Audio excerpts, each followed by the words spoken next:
Welcome friends. नमस्कार मित्रांनो, मी रंजना's campaign व्लॉगमध्ये तुमच्या सर्वांचं स्वागत करते. पितृपक्ष स्पेशल कांदा लसूण विरहित संपूर्ण थाळी एकदम सोप्या पद्धतीने झटपट हा एवढा मोठा स्वयंपाक कसा बनवता येईल, त्यासोबत बनवलेला स्वयंपाक किती व्यक्तींकरिताचा आहे हे संपूर्ण डिटेल मी या व्हिडिओमध्ये सांगितले आहे. यामुळे तुम्हाला रेसिपीची कृती तर समजेलच, पण परफेक्ट प्रमाण आणि त्यासोबत एवढा संपूर्ण स्वयंपाक झटपट होण्याकरिता कोणकोणत्या स्टेप्स पहिले कराव्या हे देखील समजणार आहे. त्यामुळे तुमचा वेळ नक्कीच वाचेल. चला तर मग लगेच रेसिपीला सुरुवात करूया. सर्वात अगोदर मी गोड पुऱ्या बनविण्यासाठी गुळ भिजत घालणार आहे. त्याकरिता 1 कप मी या ठिकाणी किसलेला गुळ घेतलाय. त्यामध्ये टाकतीये अर्धा कप पाणी. तर बघा एवढं मी हे पाणी घेतलंय. आता हे मी या गुळात टाकते. गुळ व्यवस्थित या पाण्यामध्ये भिजला जातोय. आता हा आपण पूर्णतः असाच भिजून देऊयात, म्हणजे तो पूर्णतः विरघळेल. आता हे मी जरा वेळ साईडला ठेवून देते. मटण बनवणार आहे त्याकरिता एक मिक्सरचं भांडं घेतलंय. यामध्ये टाकतीये 15 ते 20 हिरव्या मिरच्या, अर्धी मूठ कोथिंबीर आणि 1.5 इंच आल्याचे अशा पद्धतीचे पातळ काप करून घेतले. साल मी काढून घेतली होती. हे सर्व साहित्य मी मिक्सरच्या भांड्यात टाकते. याची कोरडी पेस्ट तयार करून घेते पाणी न टाकता. तर बघा या ठिकाणी आपलं वाटण तयार झालंय. हे वाटण केल्यामुळे आपले भरपूर सारे पदार्थ झटपट होतील.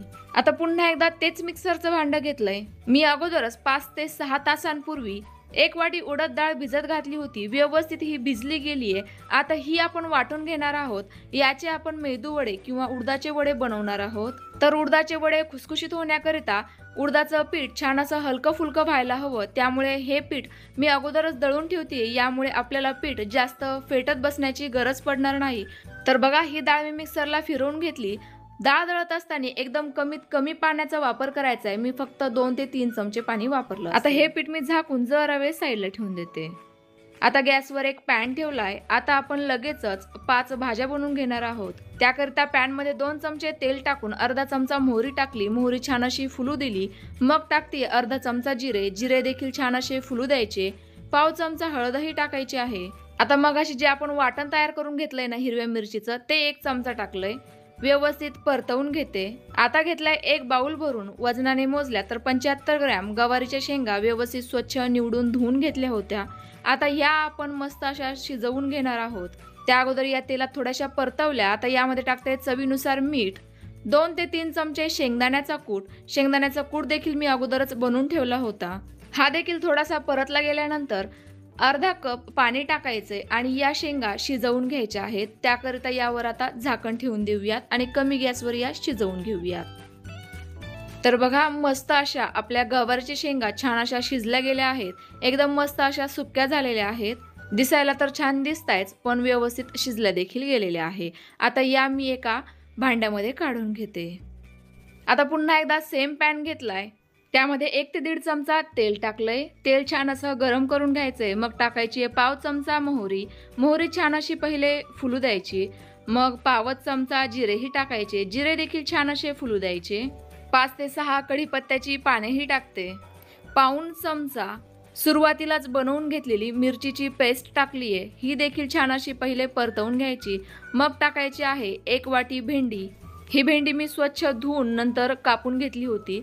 चवीनुसार मीठही टाकलंय. व्यवस्थित मिक्स करून घेऊयात आणि परतवून घेऊयात. भेंडी सुरुवातीला छान अशी तेलामध्ये परतवून घ्यायची आणि नंतरच मग यावर झाकण ठेवायचे. यामुळे आपली भेंडी चिकट होणार नाही आणि व्यवस्थित शिजली देखील जाईल.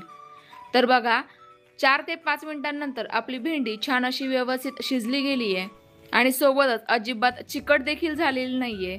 आता ही देखील आपण एका भांड्यामध्ये काढून घेऊयात. आता पुन्हा एकदा गॅसवर पॅन ठेवलाय. यामध्ये टाकूयात 2 ते 3 चमचे तेल. तेल थोडंसं जास्त टाकायचंय. अर्धा चमचा मोहरी. मोहरी छान अशी पहिले फुलू द्यायची. मग टाकायचे जिरे. जिरे देखील छान असे पहिले फुलू द्यायचे. अर्धा छोटा चमचा हळद टाकूयात. अर्धा चमचा हिरव्या मिरचीची पेस्ट टाकतेय, कारण या ठिकाणी मी डांगर, बरेच जण याला गंगाफळ देखील म्हणतात, हे करणारे, तर हे माझ्याकडे थोडंसं कमी प्रमाणात होतं. तर या लाल भोपळ्याची पहिले मी साल काढून घेतली. नंतर या छोट्या आकारात कट करून घेतलाय. आता हा मी पहिले तेलामध्ये छान असा फ्राय करून घेते किंवा परतवून घेते. चवीनुसार मीठही टाकूयात. 2 छोटे चमचे शेंगदाण्याचा कूटही टाकायचा आहे. सोबतच अर्धा चमचा किसलेला गुळही टाकते. यामुळे या डांगराला किंवा लाल भोपळ्याला टेस्ट आणखी जास्त छान येईल. व्यवस्थित मिक्स करून यावर झाकण ठेवून हे शिजवून घेऊयात कमी गॅसवर. तर बघा, एक 3 ते 4 मिनिटांनंतर आपली छान अशी लाल भोपळ्याची भाजी देखील या ठिकाणी तयार झाली आहे. एकदम मस्त दिसतीये. गूळ टाकल्यामुळे या भाजीला टेस्ट आणखी जास्त छान येते. तुम्ही नक्की वापरून बघा.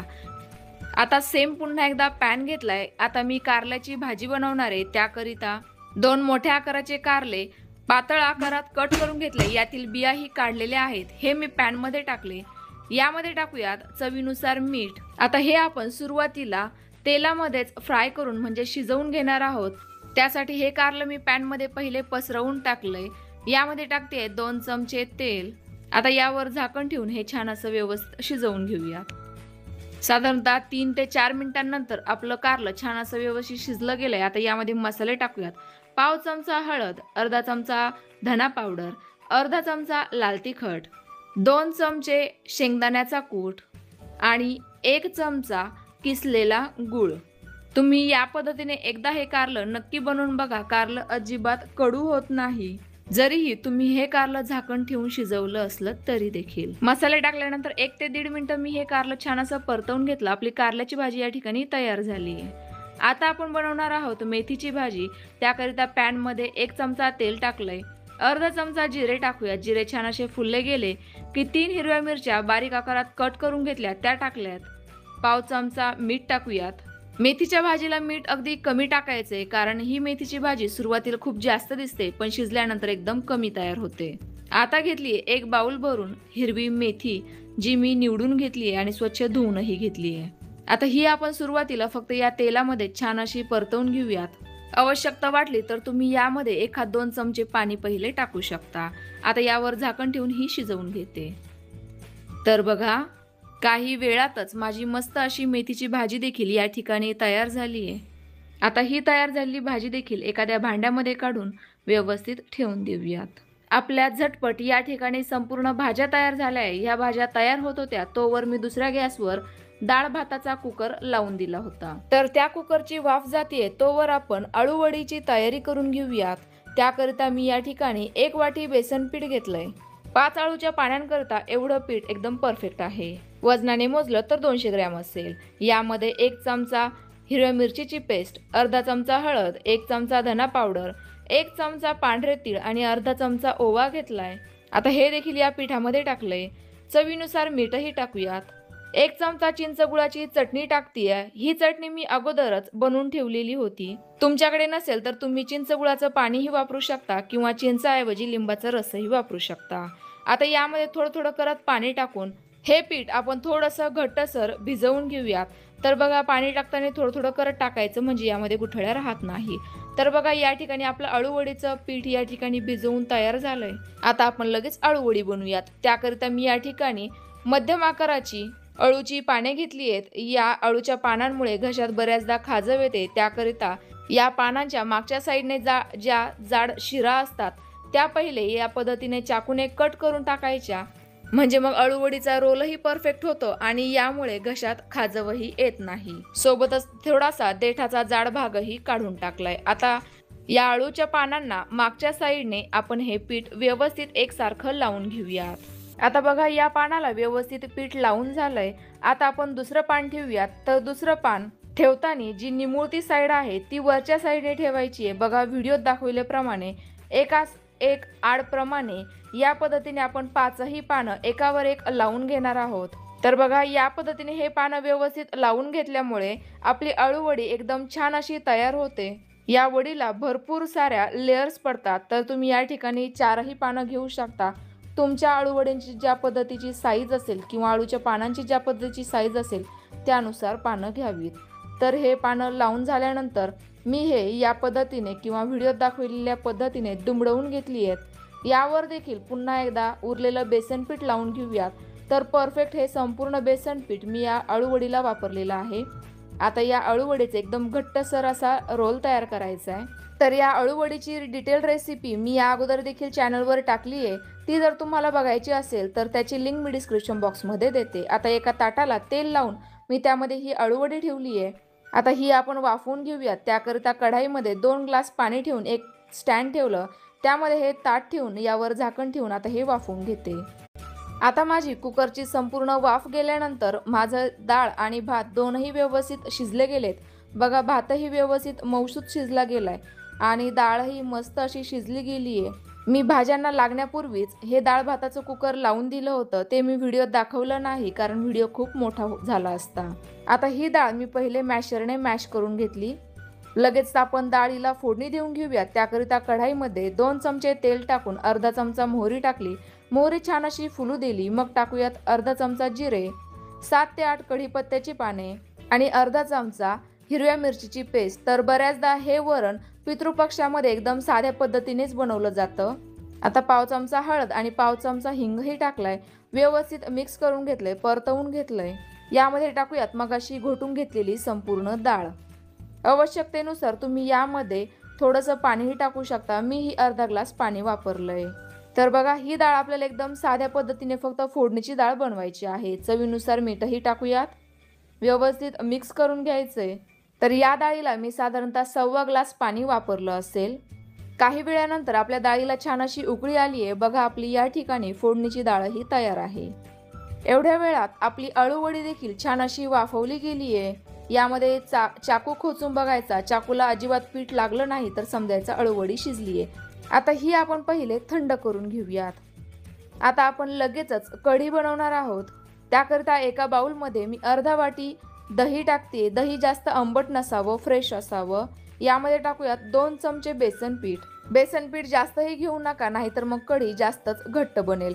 व्यवस्थित फेटून मिक्स करून घेऊयात। तर बघा या पद्धतीने हे बॅटर तयार व्हायला हवं। आता यामध्ये आपल्याला जेवढी कढी बनवायची आहे तेवढं पाणी टाकायचं, व्यवस्थित मिक्स करून घ्यायचं। याचं एकदम छान असं पातळ मिश्रण तयार व्हायला हवं। आता मी गॅसवर कढाई ठेवली आहे। त्यामध्ये 2 चमचे तेल टाकून अर्धा चमचा मोहरी टाकते। मोहरी छान अशी फुलल्यानंतर अर्धा चमचा जिरेही टाकायचे। जिरेही छान असे फुलू द्यायचे। मग टाकायचे 1 चमचा मगाशी तयार केलं हिरव्या मिरचीचं वाटण, चिमूटभर हळद आणि 7 ते 8 कढीपत्त्याची पाने। व्यवस्थित मिक्स करून परतवून घेऊयात। आता यामध्ये टाकूयात मगाशी तयार केलं मिश्रण टाकण्या अगोदर गॅसची फ्लेम एकदम कमीच असावी। तर साधारणतः कढीकरिता मी 1.5 ग्लास पाण्याचा वापर केलाय। चवीनुसार मीठही टाकलंय। आता व्यवस्थित मिक्स करून या कढीला छान अशी एक कमीच गॅसवर उकळी येऊ देऊयात। कढीला उकळी आणताना गॅसची फ्लेम कमीच असावी, नाहीतर मग ही कढी थोडीशी फेसाळल्यासारखी दिसते। तर बघा आपली या ठिकाणी मस्त अशी कढी देखील तयार झाली आहे। ही देखील मी काढून साईडला ठेवून देते। आता आपण लगेचच बनवणार आहोत खीर। तर त्याकरिता एक मिक्सरचं भांडं घेतलंय। त्यामध्ये 2 इलायचे टाकून पाव वाटी ओल्या खोबऱ्याचे पातळ काप घेतलेत, तेही टाकले। आता हे मी मिक्सरला फिरवून घेतले। तर बघा या ठिकाणी थोडेसे जाडसर मी हे दळून घेतले। आता यामध्ये पाव वाटी शिजलेला भात टाकूयात। यामध्येच पाव वाटी दूध टाकून हे आपण मिक्सरला फिरवून घेऊयात। तर बघा आपली या ठिकाणी थोडीशी जाडसर या ठिकाणी पेस्ट तयार झाली आहे। फक्त 1 सेकंदाकरिता मिक्सरला फिरवायचं, याची जास्त बारीक पेस्ट व्हायला नकोय।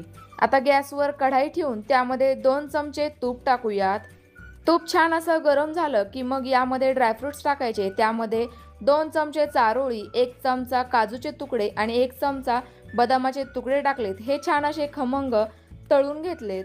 आता हे मी एका वाटीमध्ये काढून घेते। कदाचित माझी ही कृती जराशी फास्ट होत असेल, पण व्हिडिओ खूप मोठा होत असल्या कारणाने मी हे फास्टमध्ये करतेय। आता यामध्ये मगाशी दळून घेतलेलं वाटण टाकायचंय।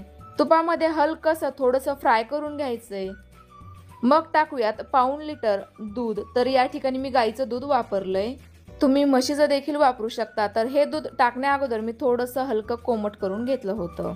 आता याला आपण पहिले छान अशी उकळी येऊ देऊयात। बघा खिरीला छान अशी उकळी आलेली आहे। आता यामध्ये अर्धा वाटी साखर टाकायची आहे। मग अशी फ्राय करून घेतलेले ड्रायफ्रुट्सही टाकूयात।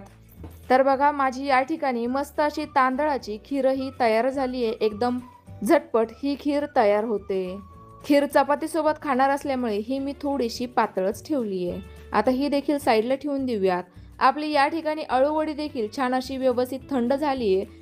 ही मी पातळ स्वरूपात कट करून घेते। तर साधारणतः बघा 1 इंच जाडीची ही वडी कट करून घ्यायची। बघा एकदम मस्त अशी भरपूर साऱ्या लेयर्स असणारी आपली अळूवडी या ठिकाणी तयार झाली। ही आपण लगेचच फ्राय करून घेऊयात। त्याकरिता पॅनमध्ये 3 ते 4 चमचे तेल टाकले. आता यावर अळूवडी टाकूयात आणि ही छान अशी खमंग होईपर्यंत दोनही साईडने परतवून घेऊयात. यावेळेला गॅसची फ्लेम मध्यम ते कमीच ठेवावी.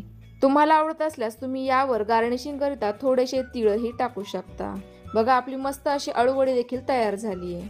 आता आपण लगेचच बेसनाच्या वड्या बनवून घेऊयात. त्याकरिता मी या ठिकाणी 1 कप म्हणजेच 200 ग्रॅम बेसन पीठ घेतलंय. हे मी एका थोड्याशा मोठ्या साईजच्या बाउलमध्ये काढून घेतलं. यामध्ये टाकूयात अर्धा कप पाणी. आता हे आपल्याला व्यवस्थित मिक्स करून या पिठामध्ये अजिबात गाठी राहत नाही या पद्धतीने मिक्स करून घेऊयात.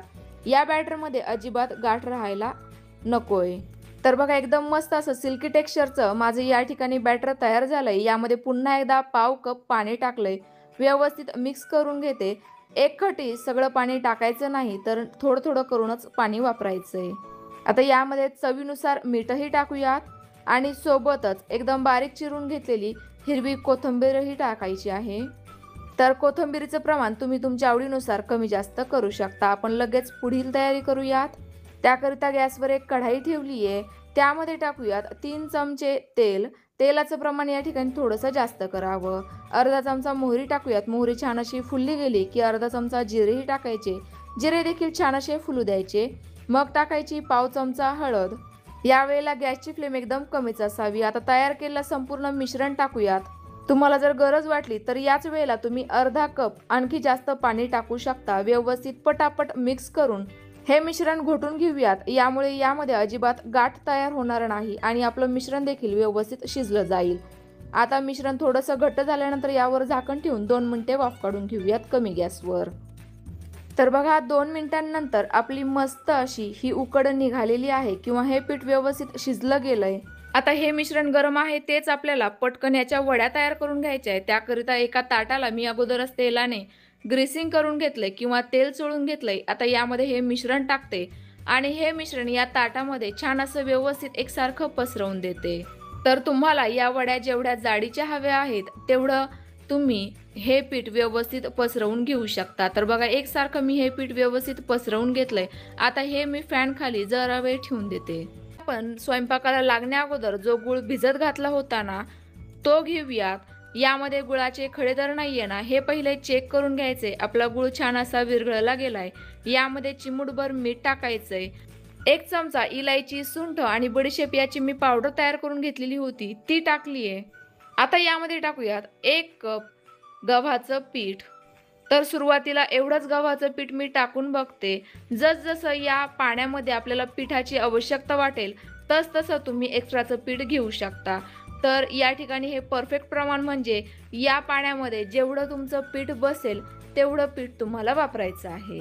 या गोडपुऱ्या भरपूर काळासाठी टिकतात. त्यामुळे तुम्ही हे एक्स्ट्राचं पीठ देखील मळलं तर काहीच प्रॉब्लेम नाहीये.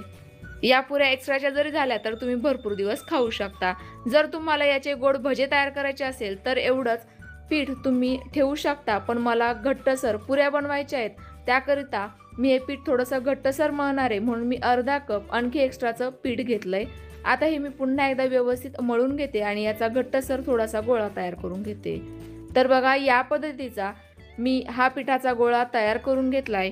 हे पीठ आपण फक्त 3 ते 4 मिनिटांकरिता साईडला ठेवून देऊयात. हे पीठ जास्त अगोदर भिजवून ठेवू नका नाहीतर या पिठाला पाणी सुटतं. आता मी गॅसवर एक कढाईमध्ये तेल गरम व्हायला ठेवलं होतं. तेल छान असं कडकडीत गरम झालंय म्हणून मी सुरुवातीला यामध्ये कुरडई आणि पापड तळून घेणार आहे. तर बघा माझी मस्त अशी कुरडई या ठिकाणी तळून झाली आहे. कुरडई तळत असताना गॅसची फ्लेम कमी होती. आता कुरडई तळून झाल्यानंतर मी गॅसची फ्लेम एकदम कमी करून दिली आहे. आता तळून घेतेय पापड. तर या ठिकाणी तुमच्याकडे जे काही पापड असतील ते तुम्ही तळू शकता. तर तुम्ही कोणतंही तळण करण्यापूर्वी जर तेल तुमचं कडकडीत गरम झालं असेल तर सुरुवातीला कुरडई आणि पापडच तळावा. यामुळे ते छान असे फुलले जातात. तेलाखालचा गॅस एकदम कमी करून दिलाय. आता आपण लगेचच पटापट पुऱ्या लाटून घेऊयात. माझा पुरी बनवण्याचा स्पीड चांगला आहे त्यामुळे मी गॅस चालूच ठेवलाय. तुम्हाला जमत नसेल तर तुम्ही बंदही करू शकता. आता मी पटकन पुऱ्या लाटून घेतेय. एक छोटासा पेढ्याचा आकाराचा उंडा घेऊन तो पिठामध्ये घोळवून घेतला. या पिठाला काही वेळेला एकदम थोड्याशा प्रमाणात क्रॅक्स जातात. जर हे तुम्हाला आवडत नसेल तर तुम्ही एखाद्या झाकणाने हे कट करून घेऊ शकता. यामुळे एकदम मस्त अशी गोल गरगरीत पुरी तयार होईल. तर बघा माझी या ठिकाणी पुरी तयार झाली आहे. ही आपण लगेचच तेलामध्ये तळून घेऊयात. तर एका साईडला मी पुऱ्या लाटणारे आणि एका साईडला तळून घेणारे लगेचच. तुम्हाला असं जर शक्य नसेल तर तुम्ही अगोदरच पुऱ्या लाटून नंतर तळून घेऊ शकता. ही पुरी तळत असताना गॅसची फ्लेम मध्यमच ठेवायची आहे. जास्त फुलंही नकोय आणि जास्त कमीही नकोय. आपली मस्त अशी खुसखुशीत आणि टम्म फुललेली गोड पुरी या ठिकाणी तयार झाली. आता आपण लगेचच मेदूवडा बनवून घेऊयात. त्याकरिता आपण सर्वांत अगोदर जी उडदाची डाळ वाटून घेतली होती ती घेतली आहे. यामध्ये आपण मिरचीची जी पेस्ट तयार करून घेतली होती ती टाकूयात. आता यामध्ये आपल्याला एक्स्ट्राचे दुसरे कोणते पदार्थ वापरण्याची गरज नाहीये. फक्त चवीनुसार मीठ टाकायचंय. आणि आता लगेचच आपण हे मिश्रण एकदम फास्ट गतीने एकाच साईडने व्यवस्थित फेटून घेऊयात. म्हणजे मग यामध्ये छान अशी हवा भरली जाईल. ही डाळ आपण अगोदरच दळून ठेवल्यामुळे हे मिश्रण फेटायला जास्त काही मेहनत लागत नाही. पटकन फेटलं जातं. फक्त या ठिकाणी महत्त्वाची टिप्स, मेदूवडा किंवा हे वडे बनवत असताना यामध्ये जास्तीचं पाणी वापरायचं नाही. आता हात मी थोडासा ओला करून घेतलाय. आता या बोटांवर म्हणजेच पुढच्या बोटांवर थोडंसं बॅटर घेऊन त्याला गोल आकार देऊन मध्यभागी होल पाडून घेतलं. आता हा वडा लगेचच या तेलामध्ये सोडूयात. हातांना तेल लावल्यामुळे हा वडा पटकन तेलामध्ये व्यवस्थित सोडला जातो. हे वडे तळत असताना गॅसची फ्लेम एकदम कमीच ठेवायची आहे, एवढं मात्र लक्षात ठेवा. म्हणजे मग हे वडे छान असे व्यवस्थित खुसखुशीत आणि खमंग तळले जातात. तर बघा हलक्या बदामी रंगावर मी हे वडे छान असे तळून घेतलेत. जर तुम्हाला या पद्धतीने वडे बनवायचे नसेल तर तुम्ही हे पीठ भज्यांसारखं देखील सोडू शकता. एवढा संपूर्ण स्वयंपाक तयार होईपर्यंत माझ्या वड्या देखील छान असे व्यवस्थित सेट झालेल्या आहेत. मिश्रण छान असं कोरडं झाल्यासारखं दिसतंय. याच्या आपण लगेचच डायमंड शेपमध्ये किंवा त्रिकोणी शेपमध्ये वड्या तयार करून घेऊयात. तर बघा या पद्धतीने मी या कट करून घेतेय. तुम्हाला हव्या त्या साईजमध्ये किंवा हव्या त्या शेपमध्ये तुम्ही या कट करून घेऊ शकता. तर बघा मी हा संपूर्ण स्वयंपाक दोनही गॅसचा अचूक वापर करून व्यवस्थित टाईम मॅनेजमेंट करून परफेक्ट असा संपूर्ण पितृपक्षाचा स्वयंपाक तयार करून दाखवलाय. हा स्वयंपाक साधारणतः 4 ते 5 व्यक्तींकरिताचा आहे. हा स्वयंपाक तयार करत असताना मी कोणत्याही प्रकारचा कांदा लसूण वापरलेला नाहीये. तुम्हाला हवं असल्यास तुम्ही वापरत असल्यास तुम्ही यामध्ये घालू शकता. सोबतच जर तुमच्या भागामध्ये थोडाफार स्वयंपाकाचा प्रकार बदलत असल्यास एखाद 2 पदार्थ कमी जास्त होत असल्यास तसं तुम्ही बदल करून घेऊ शकता. तर तुम्हाला आजची ही पितृपक्ष स्पेशल थाळीची रेसिपी कशी वाटली कमेंट्समध्ये नक्की कळवा. रेसिपी आवडली असल्यास रेसिपीला लाईक करा, शेअर करा. ज्यांनी माझ्या चॅनलला सबस्क्राईब केले त्यांचे मनापासून धन्यवाद. पुन्हा भेटूया पुढच्या व्हिडिओमध्ये. अवश्य पहा. धन्यवाद मित्रांनो. Thank you friends.